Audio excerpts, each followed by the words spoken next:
Bienvenidos a su programa Bitácora Mexicana, este espacio de libre expresión y debate de la televisión pública. Su amigo Porfirio Muñoz Ledo. Hoy tenemos en discusión un tema sumamente interesante que ha tomado gran relevancia: la revocación de mandato, que sugiere muchas preguntas. ¿Por qué se introdujo en la Constitución Federal la revocación de mandato? Está regulada de otro modo en la Constitución de la Ciudad. Es lo que se llama un principio referendario. Refrendar el mandato del Ejecutivo. Algunos autores, como Maestro Divergé, dicen que es peligroso porque conduce a disolver las instituciones intermedias. He citado los casos nada menos que de Napoleón Bonaparte y de Adolfo Hitler. ¿Qué es una consulta popular? ¿Qué es un plebiscito? ¿Y qué es una revocación de mandato? La opinión pública en general piensa que se introdujo a nivel federal para poder ratificar de algún modo el decreto ejecutivo. Es lo contrario, que no es revocación, sino ratificación, porque tiene mayoría clara en la población, que eso refrenda su autoridad. Esto también tiene materia de discusión. Si tiene un mandato constitucional de 6 años, ¿para qué necesita a la mitad del camino? Diríase que es como el sistema norteamericano, que los 4 años se reelige o no, pero la constitución es clara que aquí es de 6 años. Esto tiene ventajas y desventajas. Quisiera que lo analizáramos. Le voy a dar la palabra primero, Eduardo, ¿cómo estás? La palabra al doctor Francisco Valdés. Preséntate. Muchas gracias, Porfirio. Bueno, pues muchas gracias por la invitación, muy honrado por ella y también por la compañía de Eduardo y de José Antonio, colegas estimabilísimos, amigos de ya mucho tiempo en estas lides democráticas. Pues yo soy Francisco Valdés, soy investigador del Instituto de Investigaciones Sociales de la UNAM, columnista del Universal, profesor también en Flaxo, México, y en otras Flaxos del continente. Y bueno, pues creo que como presentación eso basta y no sé si me presento y además intervengo o quieres que... Sí, claro. Bueno, pues una primera idea que yo lanzaría, empezando por no la circunstancia mexicana, sino el concepto de la revocación de mandato, en que se ubica dentro de la teoría política. Yo creo que la revocación de mandato, igual que la consulta popular, son figuras de la democracia directa. Son figuras en las que la sociedad, la ciudadanía, tiene la opción de promover una actividad, una acción, una decisión que no está claramente definida en el mandato de la autoridad y que corresponde a los ciudadanos en un momento determinado, que no es el momento de elegir una autoridad, es decir, no es el momento de elegir un diputado o un presidente municipal o un presidente de la República o un senador o senadora, sino en que se consulta respecto de un tema específico. El revocatorio básicamente es una figura que le permite a la ciudadanía remover a una autoridad fundamentalmente ejecutiva durante su ejercicio, durante el mandato para el que fue electo, debido a la incompetencia, debido a mala conducta, debido a razones por las cuales la ciudadanía está inconforme y ha manifestado que es pertinente remover a esa autoridad. Y en esos momentos, cumplidas ciertas condiciones, normalmente es iniciativas desde la ciudadanía para llevar a cabo esta acción que consigan que se lleve a cabo un plebiscito en donde se decida por parte de la ciudadanía si la autoridad correspondiente se va o se queda. Ese es el primer punto, creo yo, el punto de partida. Sin embargo, la teoría política también se ha analizado el desempeño de esta institución o de estas instituciones de carácter plebiscitario. A mí me parece que desde el punto de vista general, democrático, son instituciones muy saludables, pero que pueden responder a dos tipos de tendencia. La tendencia o iniciativa de la ciudadanía a introducir en la escena política una decisión, determinación de un mandato, o bien la manipulación desde el poder de esta misma figura con el objeto de generar un refrendo en condiciones de crisis, una reafirmación. Y en este sentido, al revocatorio mexicano, yo le he llamado el reafirmatorio mexicano, porque como vemos, no hay mucha gente interesada en el revocatorio por parte de la ciudadanía, sino que todo el interés viene sobre todo por parte del Ejecutivo. Es el Ejecutivo el que se muestra interesadísimo en que salga la ley, en que se lleve a cabo el revocatorio, cuando no hay una manifestación, creo yo, suficientemente contundente de que la impopularidad o la indeseabilidad del gobierno conduzca a la revocación del ejercicio del presidente de la República. Yo más bien creo que las críticas que se han formulado están dirigidas a que corrija el rumbo, a que cambie decisiones, a que decida de otra manera, a que dialogue en lugar de dictar, y a que se le quite lo mandón para poder promover un verdadero diálogo político republicano. Entonces, yo dejaría aquí este primer comentario, y en ese sentido me parece que la idea de realizar el revocatorio, que parece que ineluctablemente se llevará a cabo, pues va a consistir en un ejercicio poco democrático desde el punto de vista de que no tiene una gran fuerza social y cívica que lo esté promoviendo, sino que es más bien la autoridad que quiere como duplicar los aplausos, 10%. convertir la aprobación en aclamación. Entonces, pues esa es mi opinión de arranque, y pues eso sería mi primer comentario, Porfirio. Oye, muy bien, ha sido muy claro, como siempre. Me detengo en el punto fundamental. No es revocatorio, sino reafirmatorio, tú le llamas. Yo lo llamo ratificatorio, que es lo mismo.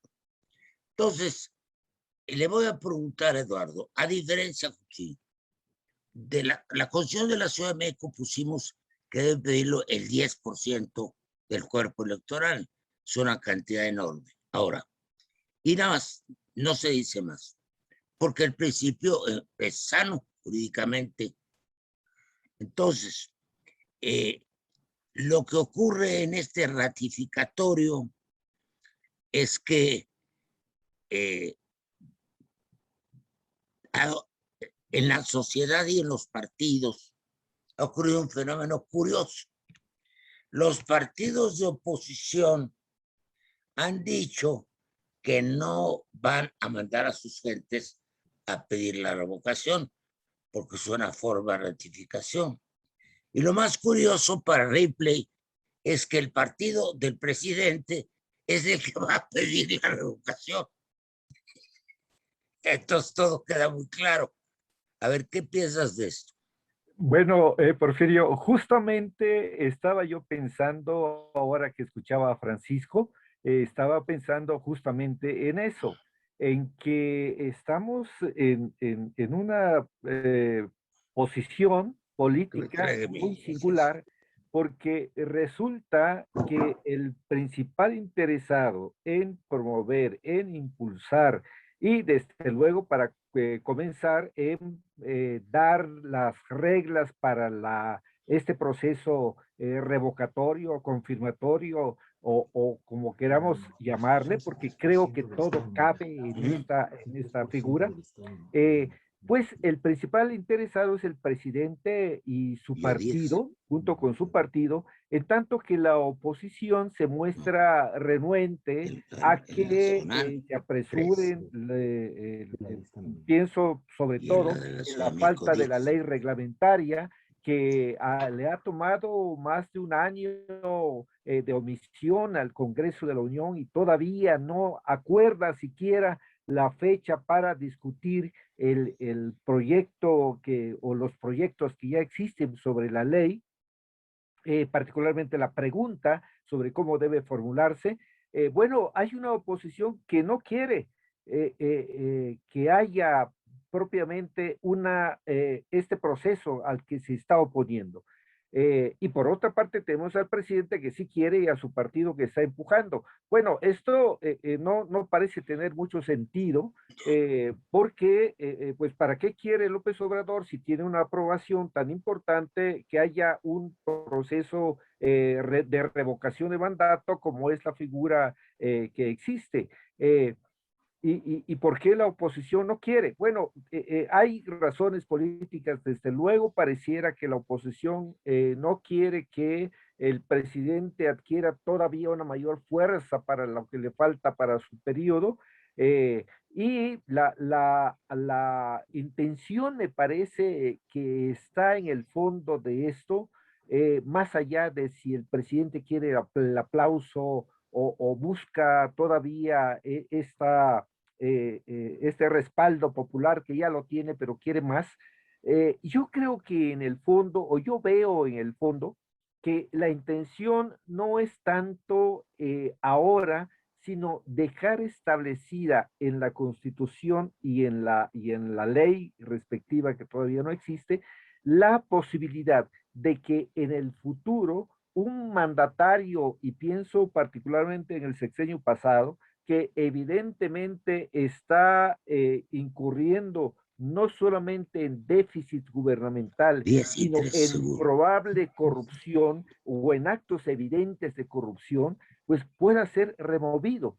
Desde este punto de vista, me parece que es sensato, desde luego nos remite al sistema parlamentario, pero en esta coyuntura precisa del sexenio de López Obrador, pues sí está en discusión si constitucionalmente es adecuado que un presidente que fue elegido para 6 años pueda ser ya como un hecho consumada la elección, pueda ser removido cuando fue elegido para 6 años. Y esto se hizo en su momento con toda legitimidad, con toda legalidad, con toda constitucionalidad, y entonces ahora, pues someterlo a esto, me parece que ahí hay un punto polémico que podrá tener un sentido u otro de preferencia, de respaldo entre los analistas, No, yo diría que más no, bien entre claro. los analistas, porque lo cierto es que en el ámbito del electorado no parece haber mucha información todavía y no sé si demasiado interés en este proceso ciertamente polémico y controvertido. Muchas gracias, Eduardo.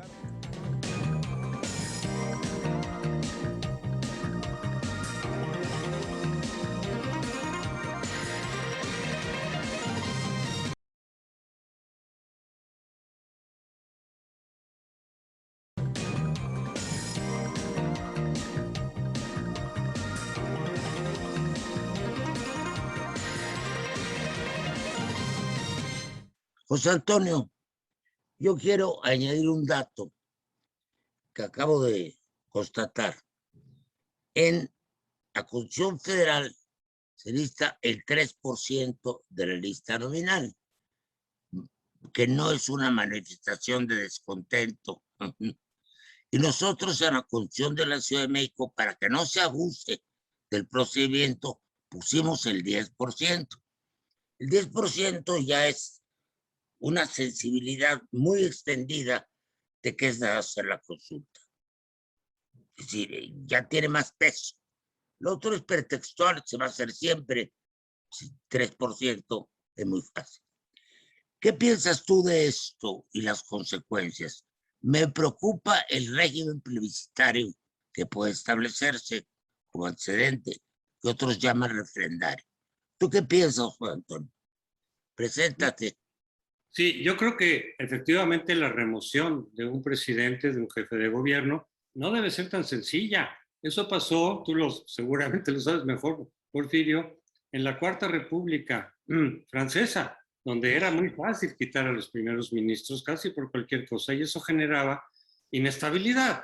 Entonces sabemos que la democracia tiene que buscar un punto de equilibrio entre la gobernabilidad, pero también que no haya impunidad de abusos de poder. Se debe de poder eventualmente remover a un jefe de gobierno abusivo o ineficiente, pero no tan fácilmente. Efectivamente, no debe ser algo tan sencillo, sino que ya llegue a un punto, digamos, más o menos extremo para que se pueda remover a un jefe de gobierno. O el riesgo es de que caigas en una inestabilidad e ingobernabilidad.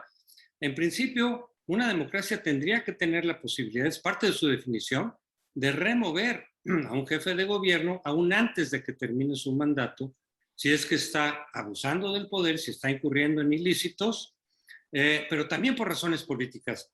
Una de las diferencias que hay entre el sistema presidencial y el parlamentario es que en el parlamentario efectivamente se puede remover a un jefe de gobierno por razones políticas, aunque no haya incurrido en ningún ilícito. Simplemente si lo está haciendo mal, si está tomando malas decisiones, desde la perspectiva de una mayoría, se le puede remover en cualquier momento. Eso a mí me parece muy adecuado del sistema parlamentario, por supuesto. En el sistema presidencial se le puede remover a un presidente, pero solo por razones legales, en principio. Justamente por eso es que algunos presidencialismos incorporan y adaptan la figura de la revocación de mandato para que por razones políticas se le pueda remover a un jefe de gobierno aún antes de terminar su mandato. La idea es buena. Lo que pasa es que, desde mi punto de vista, en un sistema rígido como es el sistema presidencial, esa figura, aunque en principio es deseable, te puede complicar muchísimo las cosas. Puede poner en riesgo incluso la gobernabilidad, cosa que en el sistema parlamentario es menos probable. Y aún así también hay riesgos de pronto allá, de que se quedan así sin una coalición gobernante y en fin, tienen que ver la forma de no perder la gobernabilidad en ese trance. Pero sí creo que las experiencias que hemos visto en sistemas presidenciales que adoptan la figura de revocación de mandato generan riesgos de inestabilidad. De todas maneras es rígido el asunto porque no se puede aplicar en cualquier momento y sí tiende a ser usado, puede ser usado por la oposición para golpear al gobierno de manera sistemática, y también es el riesgo de que justamente el presidente esté pensando todo el tiempo en los pequeños periodos y entonces no tome proyectos de más largo plazo. Yo creo que todos esos riesgos están. Lo que hemos visto en los países que tienen revocación de mandato, que son Bolivia, Venezuela y Ecuador, me parece, es justamente que se utiliza para lo contrario, se utiliza como un elemento de refrendo para el presidente. Es más un instrumento en manos del presidente para promoverse, para hacer campaña, para refrendar el poder y el apoyo popular, que realmente una cuestión de la oposición, de los críticos, de los disidentes, para revocarle el mandato al presidente. Y así es como se está usando en México, como efectivamente ya lo han dicho. Aquí se está usando otra vez para un refrendo, otra vez para propósitos del presidente, más que de la ciudadanía o de la oposición.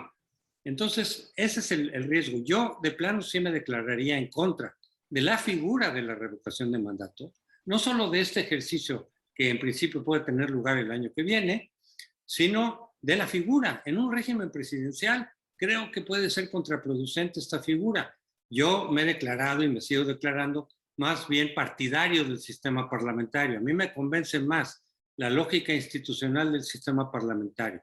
Pero dado que vivimos en un régimen presidencial, pues sí, hay que hacer las adaptaciones posibles, pero que no se traduzcan en inestabilidad, que no se traduzcan lo contrario, en hiperpresidencialismo. Es justo lo contrario de lo que está buscando la figura de revocación.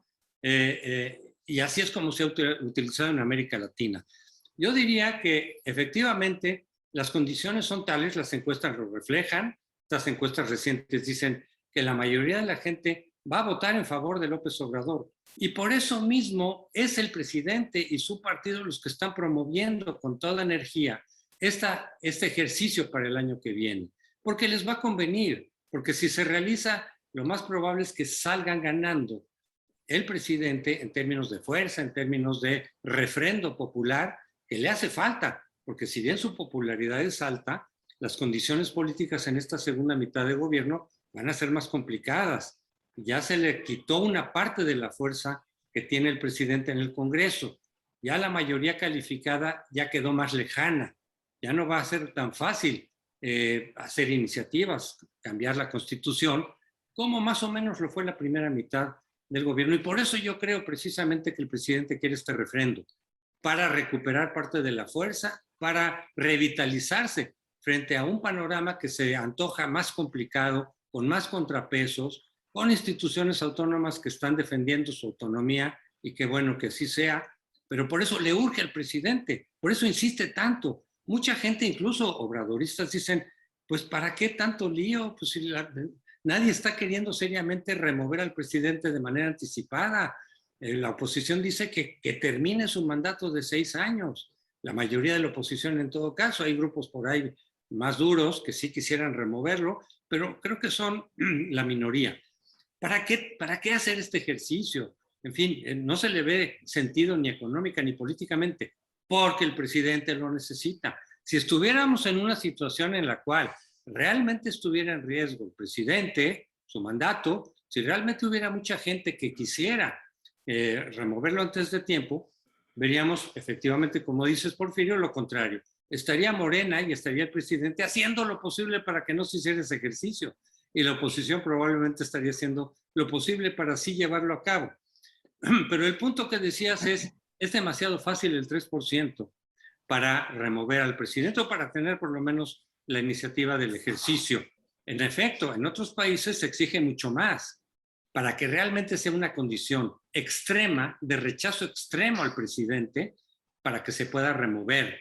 De lo contrario, puedes incurrir en una situación de vacío de poder.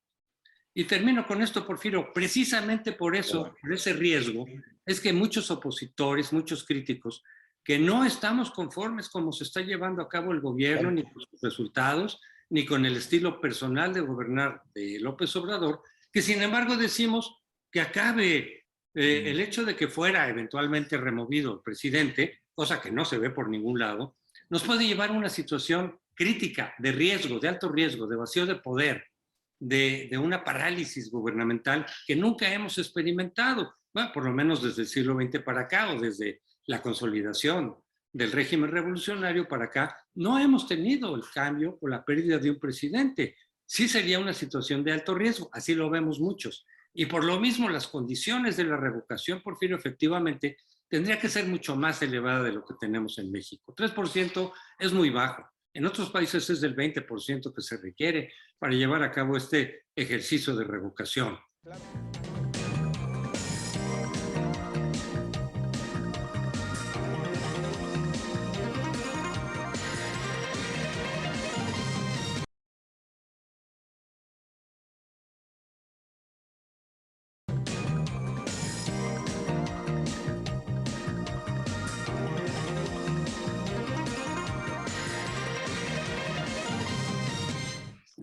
Me interesa mucho lo que has dicho.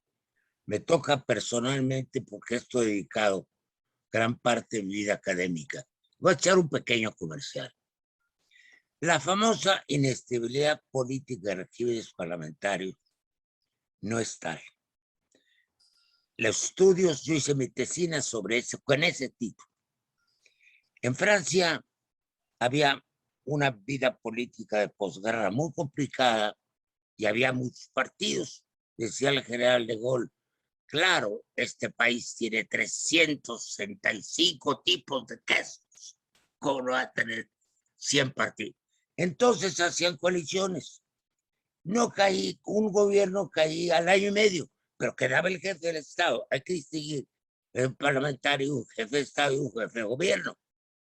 Es decir, monarquías constitucionales parlamentarias es el rey o la reina. Los dos como Italia, Francia, el presidente de la República. Bueno, caía un gobierno, bueno, se nombraban otros ministros, pero siempre el tema con el que se había atorado, porque no había podido resolver un problema, lo resolvía automáticamente el otro, porque designaban, como si fuera un equipo de fútbol, ahora te toca a ti, un equipo, ¿me entiendes? Entonces, el que llegaba resolvía los problemas. Lo que pasa es que grandes problemas, como fue la guerra de Argelia, ya no tuvo con qué. ¿Qué se inventó en Francia? Era muy parlamentario. Se inventó un régimen semiparlamentario, dando todavía mucho poder al Congreso, pero un ejecutivo fuerte, que fue la época de Mitterrand. En México yo he propuesto un semipresidencialismo. Entonces me explico, un semiparlamentarismo. ¿Por qué? Para transitar de uno a otro régimen. Y quiero dejar una pregunta a Paco.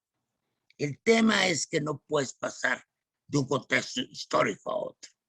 Aquí, en América Latina, es la tierra de los caudillos, perdóname. La política parlamentarista es una política anticaudillos. ¿Estás de acuerdo? Totalmente de acuerdo, y creo que en este último punto que has señalado, hay una cuestión central. Toda la figura que estamos discutiendo de la revocación, como otras formas plebiscitarias, en su origen realmente suponen la presencia de actores que están insuficientemente conformados en México. Nuestra ciudadanía es precaria, como nuestra democracia es precaria. Entonces, yo me pregunto, si hubiera buena voluntad, en lugar de tener que, o en lugar de estar presionando para hacer un refrendatorio del presidente de la República, se dejara la cuestión como está, incluso legislada, para ver si se junta el 3% en 17 estados, que es lo que la Constitución demanda, para poder hacer viable el revocatorio, y a ver quién lo toma. Yo estoy seguro que no lo tomaría nadie. Probablemente algún grupo extremo que quiera precisamente y que ha proclamado la revocación como frena, que creo que es una minoría muy poco significativa y relevante, no conseguiría, yo creo que ni en Nuevo León, el 3% de la lista electoral. Pero si a esto se le aplica toda la fuerza de un partido político, una coalición, que además tiene detrás a un caudillo, pues lo que estamos viendo es la prolongación de la política caudillista a través de un mecanismo de democracia directa que está siendo claramente pervertido. No hemos salido de una forma de hacer política que sigue siendo vertical, que sigue siendo dependiente y paternalista, y que no ha colocado en el centro de la política, o lo ha colocado insuficientemente, la figura de interlocución de ciudadanos que directamente o a través de sus representantes discuten libremente los temas de la nación para tomar decisiones sensatas y encaminar el rumbo. Se necesita una especie de papá grande, para parafrasear a la mamá grande de García Márquez, y no hemos puesto los funerales, no hemos llegado a los funerales del papá grande que ya, pues ya nos urge como nación moderna. Hay que sepultar ese caudillismo. No implica eso eliminar toda forma de presidencialismo, toda forma de presidencialismo, sí, pero no de sistema presidencial, pero sobre todo volver a lograr hacer algo que más o menos venía practicándose defectuosamente y todo, cuando ninguna fuerza política tenía ninguna mayoría suficiente para imponerse a las demás.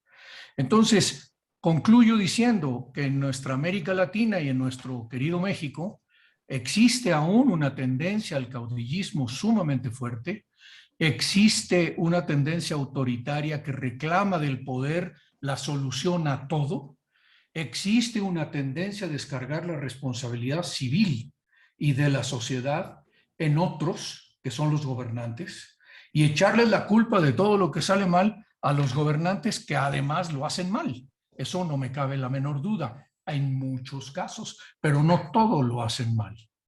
Y aquí Finalmente concluyo diciendo, si no construimos esa política democrática y horizontal, lo que estamos viendo ahora es una versión depravada del hegemonismo populista que busca tener un proyecto hegemónico que imponer cuando no puede generar una interlocución con la pluralidad. Y eso me parece absurdo en condiciones de mayoría. Aquí lo dejo por lo pronto. Perfecto, ya vamos muy bien orientados. Yo voy a hacer un comentario. El poder absoluto corrompe absolutamente y el poder del mareo marea totalmente. El fenómeno que has descrito es una bola de nieve, porque cuando el poder no tiene límites, cuando va eliminando las autonomías constitucionales, cuando va eliminando el federalismo, por ejemplo, tiene tanto poder que impone también a los gobernadores. Impone, como se ha visto, al legislativo. Y el poder judicial, ya vimos que equívocos hay en eso, por relación entre el presidente de la República y el de la Suprema Corte. Entonces yo me pregunto, no es ciencia ficción, si el poder que se ha creado, se llama hiperpresidencialismo, yo megapresidencialismo, ya creció, sigue avanzando, ¿a dónde vamos en la segunda parte del gobierno? ¿Y hasta dónde llegamos? ¿Un caudillismo permanente o un maximato? ¿A qué vamos? Yo le hago esa pregunta a mi querido amigo tan imaginativo que vea el futuro, Eduardo Chip. Porfirio, mira, hace unos momentos, escuchando a José Antonio Crespo, y luego escuchándote a ti, y luego a Francisco, inevitablemente llegamos a dar una mirada a este presidencialismo mexicano y digamos que invita a pensar una vez más si no ya es tiempo de dar un giro para que, si bien sería muy violento pasar del presidencialismo al parlamentarismo, de lo cual no veo viabilidad, pero sí a un semipresidencialismo o un semiparlamentarismo, creo que hay que volver la mirada hacia allá. Pero recordando lo que se ha planteado en términos de la reforma político-electoral, que todavía no hay una iniciativa definida, ni siquiera la de Ricardo Monreal, porque no ha sido presentada formalmente, y del presidente que ha anunciado que enviará una iniciativa, pero todavía no existe esa iniciativa, por lo menos hasta donde se sabe, pero sí se tiene algunos adelantos sobre lo que contendrá esta eventual iniciativa de reforma político-electoral. Y uno de esos elementos es que parece haber coincidencia entre el grupo mayoritario, entre el partido mayoritario, entre Morena, pues, parece haber un consenso sobre la necesidad de reducir o eliminar los diputados de representación proporcional. Porque sabemos que estos diputados plurinominales de RP no tienen muy buena fama ni muy buena aceptación entre el electorado. Cuando se habla de reducir legisladores, los primeros que tienen la mirada son los legisladores, diputados y senadores de representación proporcional. Y bueno, se plantea ahora reducirlos cuando yo todavía quisiera pensar en la posibilidad de la proporcionalidad pura, que en vez de eliminar a los diputados plurinominales, a los diputados y senadores de representación proporcional, fuera al contrario, eliminar a los diputados y senadores de mayoría para instaurar una nueva forma de elegir a diputados y senadores mediante la proporcionalidad. Por ahí todavía nos faltaría navegar mucho, pero parece que ahora el buque insignia va en sentido contrario, es decir, hacia la eliminación de una parte de esos diputados y senadores. Yo pienso que esto tendría que tener una oposición, pero no solo de la oposición, sino de una buena parte del electorado, porque va en sentido contrario a la pluralidad necesaria, porque la sociedad mexicana es muy plural y desde mi perspectiva yo diría que cada vez lo es más, y no hay manera de que esos núcleos de electorado que resultan con su candidato perdedor, pues se quedan sin representación, en tanto que de la otra manera, con la proporcionalidad pura o cercana a la proporcionalidad pura, puede haber una mayor representación, una mayor representatividad de nuestros legisladores. Pero lo que, como decía, lo que se está planteando va en sentido contrario a eso, con la eliminación de los diputados y senadores, por lo menos parcialmente, de representación proporcional. Y yo creo que esta mirada de favorecer la mayoría es un tanto miope, porque pareciera partir del supuesto de que la actual fuerza política en el poder lo va a estar siempre o por un periodo prolongado, cuando lo que estamos viendo en la realidad mexicana, en la realidad electoral mexicana, es que la alternancia parece haber llegado para quedarse y para repetirse en el futuro. Y en este sentido, la fuerza dominante en este momento va a dejar o puede dejar de serlo, seguramente va a dejar de serlo en algún momento del futuro, cercanamente, medianamente o lejanamente, pero seguramente dejará de ser la mayoría y el poder dominante, tendrá una mayor fuerza con el sistema de representación proporcional total o casi total, y no con el de mayoría relativa. Creo yo que este es un asunto que merece discutirse, que deben tenerlo presente pues los actores que van a determinar la próxima reforma político-electoral, que esperemos que sean iluminados para que vean esta otra manera de mirar la realidad político-electoral del país. Bueno, has planteado una gran cuestión. Hay una fórmula, varias, para que se conserve la proporcionalidad, incluso sea más exacta. Proporcionalidad no quiere decir plurinominales. No hay listas plurinominales.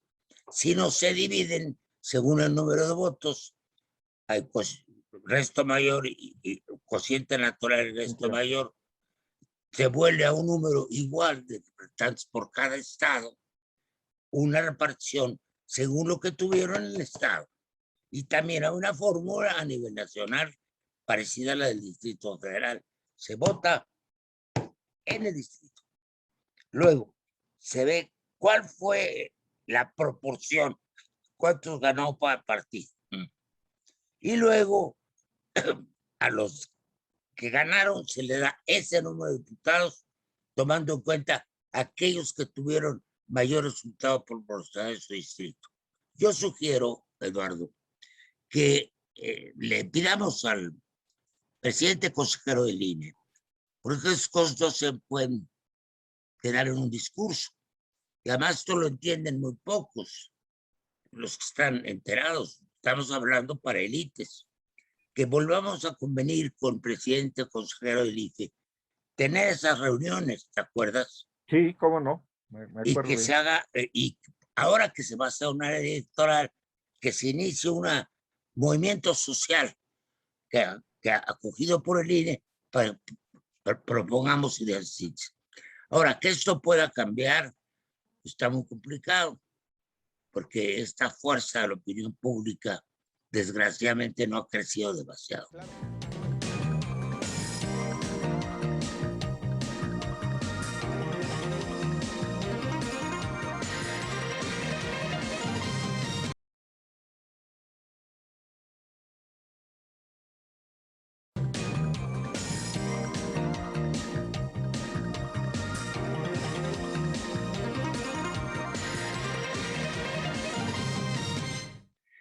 ¿Qué piensas de todo esto, José Antonio?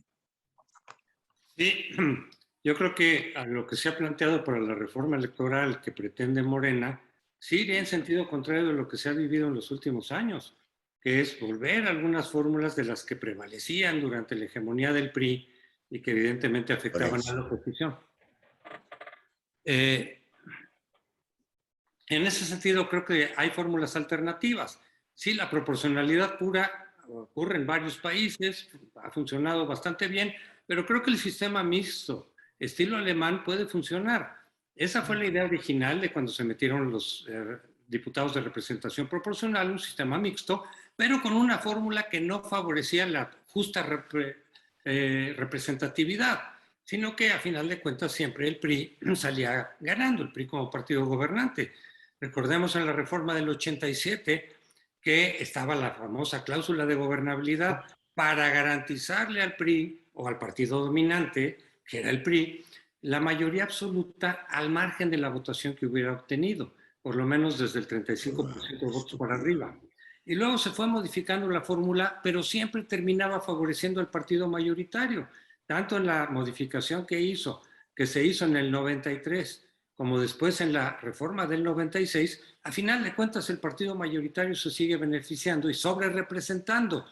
Aquí lo que yo propondría es mantener el sistema mixto, ya sea con 200 o con 100 diputados de representación proporcional, pero repartidos de tal manera que efectivamente equipares porcentaje de votos con porcentaje de diputados. Ahí ya tendríamos la fórmula de mejor representatividad, de mayor equilibrio entre los partidos a partir del voto ciudadano emitido en las urnas, pero sí cambiando esa fórmula, que es la que prevalece básicamente en los países de Europa, salvo en Inglaterra, pero en la mayoría es o un sistema mixto de este tipo, como Alemania, como en Italia, o la proporcionalidad pura. Pero creo que sí podríamos mantener incluso el vínculo directo de los diputados de mayoría con sus electores de distrito, con la perfecta representatividad, o casi, del Congreso.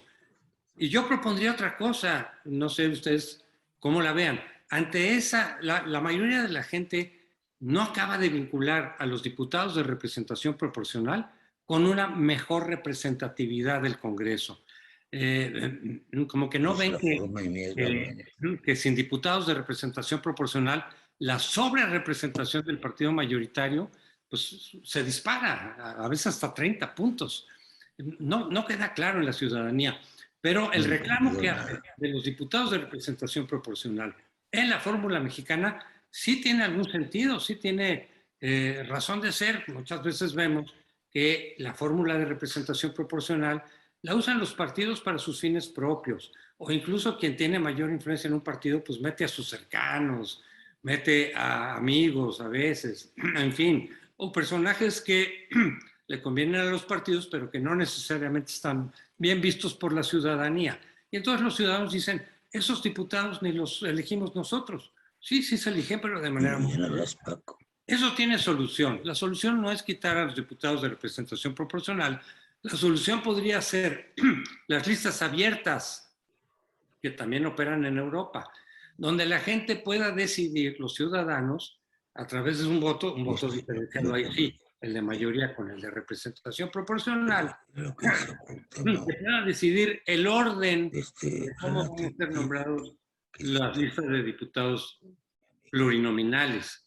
Habría que considerar las listas abiertas. Igual y mucha gente no conoce a todos los diputados, pero de todas maneras dar la posibilidad de que sean los ciudadanos los que elijan, ahí sí, de manera más directa, a los diputados de representación proporcional. Gracias, pues estamos a punto de tener el programa. Yo insisto, y vamos a hacer un seminario, que se puede, que todos los diputados y senadores sean votados en su distrito, y que según el voto la proporción que hay en los partidos, se les va dando lo que más votos tuvieron. Una cosa es proporcionalidad y otra cosa es diputados plurinominales. Y la otra, que se ejerce en muchos países, pero que la parte de clases medias con la social la entiende, pero los que votan automáticamente no. De hecho, todos nosotros hacemos así. Yo aquí voté en las últimas elecciones por una gente que apareció para alcalde, por otra gente que apareció diputado federal, otra para diputado local. Uno hace su selección, vamos. Bueno, vamos a poner un final a esto, mi querido amigo Paco. Los temas son cómo crear una corriente de opinión, porque son ideas teóricas justas, pero en lo que acabo de decir se requiere también una reforma a la Constitución. Es decir, tampoco hay que temer demasiado una ley electoral que provenga del gobierno, porque también tiene límites en la Constitución. Va a ser una proeza de equilibrio. Si se va a una reforma constitucional, podría dar lugar a un gran movimiento, no de masas, a un movimiento intelectual, político, social. Hay que implicar actores del poder. ¿Tú cómo lo ves, Paco? Bueno, yo estoy de acuerdo con que es necesario moverse hacia un sistema de mayor representatividad, que mejore la calidad de la representación, que efectivamente creo que la percepción social, ciudadana y popular de que los representantes representan muy poco o nada es una realidad, porque los partidos han estado funcionando básicamente hacia arriba, no hacia abajo. Es decir, su interacción es entre ellos mismos y entre ellos y los cargos que ocupan en el Estado, pero no hacia la ciudadanía durante el periodo de su ejercicio legislativo o de su ejercicio ejecutivo del que corresponda a la autoridad. Y en ese sentido, más que cerrar el sistema de representación proporcional o reducirlo para afirmar el de mayoría, que nos generaría más perdedores que ganadores, nos volvería más perdedores que lo que somos ahora, habría que buscar la forma de que los partidos miren hacia abajo, de introducir las primarias en las elecciones de los candidatos, de introducir fórmulas como la elección de los diputados tanto locales como federales, a nivel de los distritos, pero con capacidades efectivas de la ciudadanía de llamar a cuentas a sus representantes y que estos representantes sean sensibles a ese llamado a cuentas. Y en ese sentido me parece que uno de los aspectos que las reformas políticas que se han fijado excesivamente en lo electoral han dejado de lado un problema muy importante, que es la capilaridad que debe existir entre los partidos y la sociedad civil. Esa se ha impermeabilizado en lugar de hacerse más permeable, y creo que ese es un punto que hay que romper. Ahora bien, yo estaría de acuerdo, yo no, per se, no le veo ningún problema que haya una iniciativa del gobierno en la materia.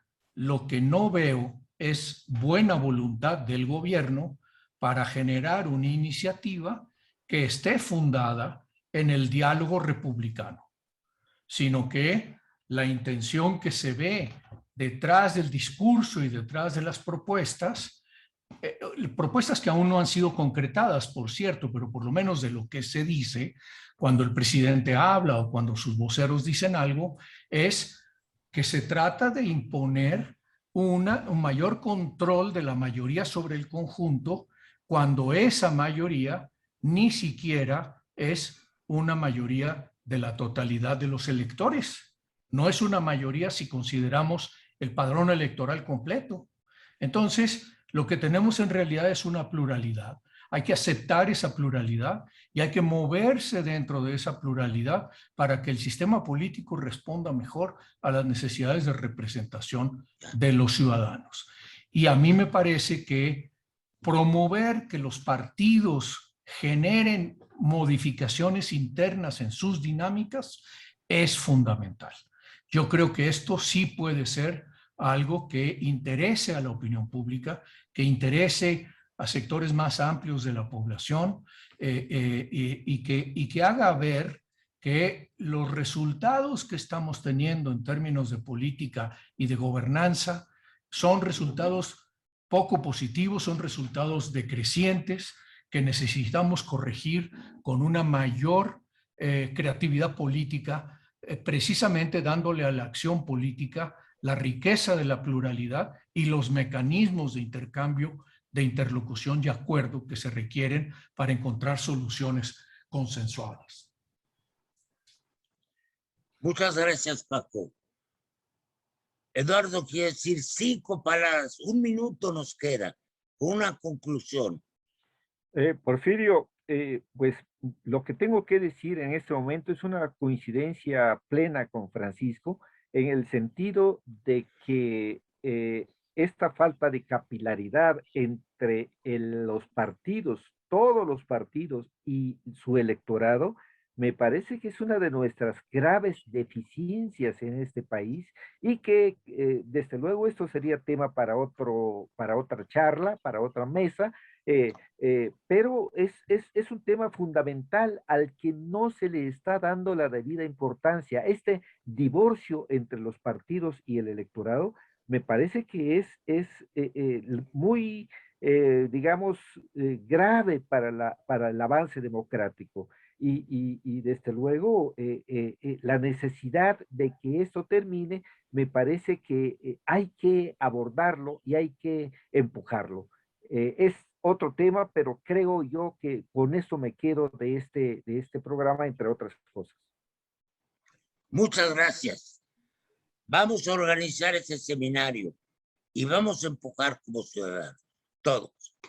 Muchas gracias por haber estado en el programa.